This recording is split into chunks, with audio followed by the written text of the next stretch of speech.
The dumbest crimes that actually worked history has had some criminal masterminds.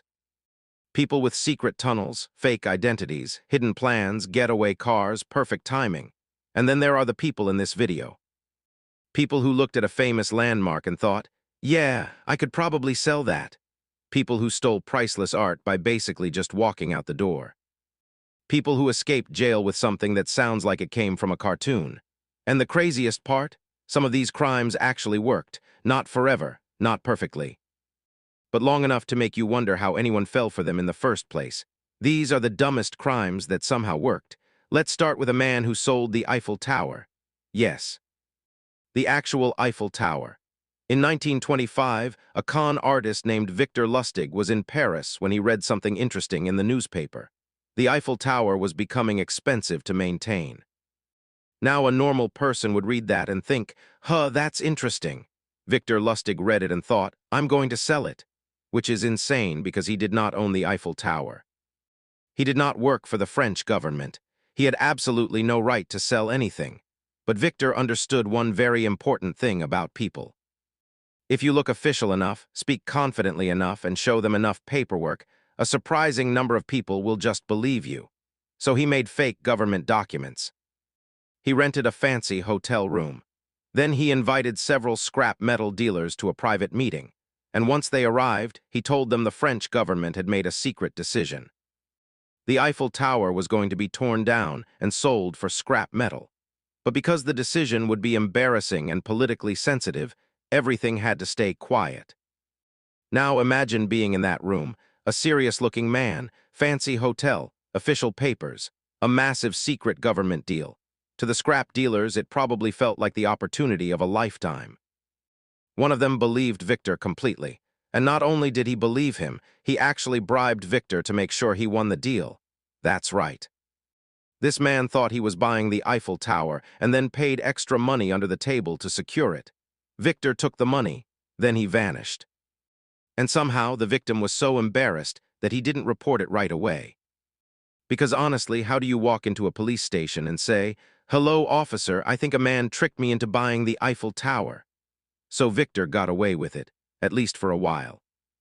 And the funniest part? He was so confident after it worked, he reportedly tried the same scam again, because apparently selling the Eiffel Tower once was not enough. But Victor Lustig was not the only person selling things he absolutely did not own. In New York, there was another legendary scammer named George C. Parker, and Parker had a favorite product: the Brooklyn Bridge.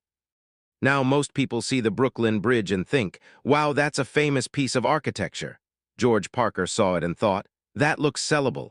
Parker became famous for selling landmarks. The Statue of Liberty, Madison Square Garden, Grant's tomb, and most famously the Brooklyn Bridge. His targets were often immigrants who had just arrived in America. They were new to the country, unfamiliar with the city, and hoping to build a better life. Parker would show up with fake documents, act like the legal owner, and explain that they could make money by buying the bridge and charging tolls. And somehow, people bought it. Literally. Some victims believed they now owned the Brooklyn Bridge, and some of them even showed up later with tools and materials ready to build toll booths. Just picture that for a second. A guy arrives with wood, nails, and a dream, ready to start collecting money from traffic. And then a police officer has to walk over and say, "Sir, you do not own this bridge." That must have been one of the most awkward conversations in history, but Parker kept doing it, again and again.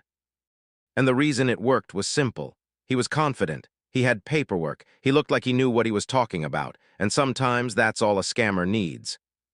Now selling fake landmarks is ridiculous, but stealing the most famous painting in the world should be impossible, right? You'd imagine lasers, alarms, security guards. A secret team dressed in black, maybe someone hanging from the ceiling on a rope. But when the Mona Lisa was stolen in 1911, the real story was much simpler, and honestly, much dumber. The thief was named Vincenzo Peruggia.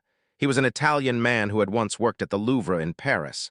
So he knew the museum, he knew the layout, and most importantly, he knew how workers dressed. So one day, he entered the museum wearing a white worker's smock. He waited until the right moment. Then he took the Mona Lisa off the wall, removed it from its frame, hid it under his clothes. and walked out. That was the plan. No exploding vault, no dramatic chase, no genius-level strategy. He just looked like he belonged there. And because he looked like he belonged there, nobody stopped him. The next day, people noticed something strange. There was an empty space on the wall where the Mona Lisa was supposed to be. At first, some people thought it had been taken down for photography or cleaning, but then the truth became clear. The Mona Lisa was gone. The most famous painting in the world had been stolen by a guy who basically just picked it up and left, and the painting stayed missing for more than 2 years.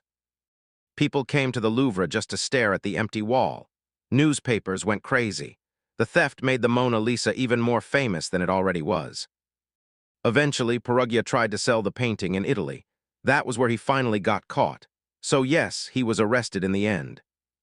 But for more than 2 years, one of the most famous art thefts in history had actually worked. All because the thief understood the oldest trick in the book. Act normal, look official, keep walking. Now our next crime sounds even more like a cartoon, because it involves a prison escape and a wooden gun. In 1934, the famous bank robber John Dillinger was locked up in jail in Indiana. Dillinger was already a big name. He was dangerous, famous, and closely watched. So you would think escaping would require an insane plan. Maybe a tunnel, maybe explosives. Maybe help from the outside. But according to the famous story, Dillinger escaped using a fake gun carved out of wood. A wooden gun, not a real gun, not even metal, wood. Apparently, he darkened it so it looked real enough, pointed it at the guards, and bluffed his way out. And somehow it worked. The guards believed it. He escaped the jail. Then, because apparently the escape wasn't ridiculous enough already, he stole the sheriff's car and drove away. And when he crossed state lines, the whole thing became an even bigger federal issue. The craziest thing about this story is not just that he escaped. It's that the entire plan depended on everyone else not noticing one small detail. The gun was fake. Imagine being one of the guards afterward. You're sitting there, trying to explain that one of America's most wanted criminals escaped because you were threatened with arts and crafts. That is a rough day at work, but sometimes crime is not about weapons. Sometimes it's about pure confidence. And that brings us to Ferdinand Waldo Demara, also known as the Great Impostor.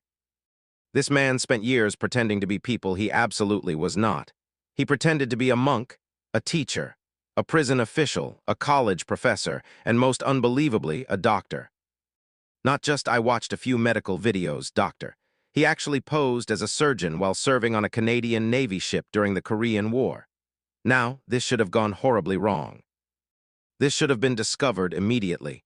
But Demara had one skill that carried him through everything. He could act like he belonged anywhere. When he needed knowledge, he would read quickly, copy what experts did, and speak with confidence. And somehow people kept trusting him. The most insane part is that he reportedly performed actual medical procedures after studying textbooks. And the patients survived, which is both impressive and terrifying. Because imagine finding out the doctor who treated you was not actually a doctor. He was just a guy with confidence and a library card. Demara's whole life was basically one giant lesson in how easily people trust titles. If someone walks into a room wearing the right clothes, holding the right papers, and acting like everyone should listen, a lot of people do. And finally, we have one of the weirdest thefts in modern history, the Great Canadian Maple Syrup Heist. Yes, maple syrup. Between 2011 and 2012, thieves stole millions of dollars worth of maple syrup from a storage facility in Quebec. Not gold, not diamonds, not rare paintings, syrup. The facility held huge barrels of maple syrup, and the thieves slowly removed the syrup over time. In some cases, barrels were emptied and refilled with other liquid so nobody would notice right away. Which means this was not just some guy sneaking out with a bottle from a breakfast table. This was an organized syrup operation. For months, they moved massive amounts of maple syrup. And by the time the crime was discovered, the stolen syrup was worth around $18 million. $18 million in pancake topping. That is the kind of crime that sounds fake until you realize maple syrup can actually be incredibly valuable. The whole thing finally started falling apart when inspectors checked the barrels and noticed something was wrong. And then everyone realized that one of the biggest thefts in Canadian history involved syrup. There is something very funny about imagining a serious crime investigation where the evidence is just sticky.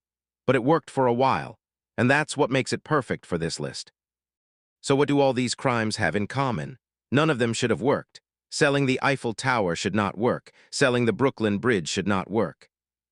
Walking out of the Louvre with the Mona Lisa should not work. Escaping prison with a wooden gun should absolutely not work. Pretending to be a surgeon should not work. And stealing millions of dollars of maple syrup sounds like something from a cartoon. But they all worked, at least for a little while, because people trust confidence, they trust uniforms. They trust paperwork, they trust routine. And sometimes, when someone acts like they know exactly what they're doing, everyone else stops asking questions. That might be the strangest lesson from all of this.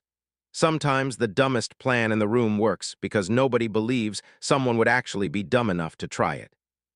So the next time someone walks up to you with official papers and says they're selling the Eiffel Tower, maybe ask a few more questions.